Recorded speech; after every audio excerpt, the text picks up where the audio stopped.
And here's David talking to Daniel Shenton. I see the world as being flat. It's a disk.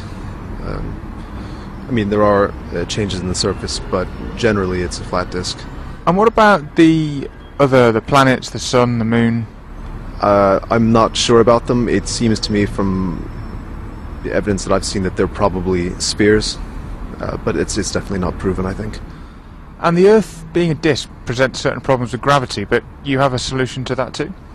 Yeah, the effects of gravity, I feel, could be simulated, or what people think of as a sort of mainstream idea of gravity would be simulated by simply the disk of the Earth moving upward, it is accelerating upward at 9.8 meters per second. It would have the same effects as what people traditionally think of as gravity.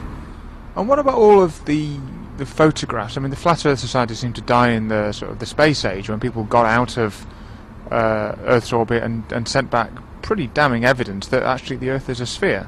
As far as the evidence of the space age, I would say that anything like that could have been easily faked. I mean, especially with the technology we have today, you can simulate alien worlds, ghosts, demons, massive battles of orcs, and anything else you want. I don't think that proves much of anything. But why would people do it? Why would people go to the effort of this? I presume you think it's a giant global conspiracy to cover up the fact the Earth is flat. Why would they do that?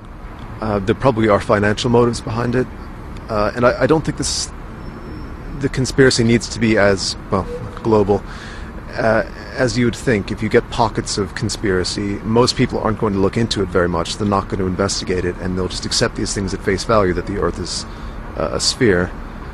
Not everyone needs to actually be part of it for this to propagate pretty quickly. Now, a lot of our listeners might think this is just genuine nuts, sort of anti-science babble, but actually there's a serious scientific strand to this, isn't there? Because you think it's all about not trusting what you see and testing.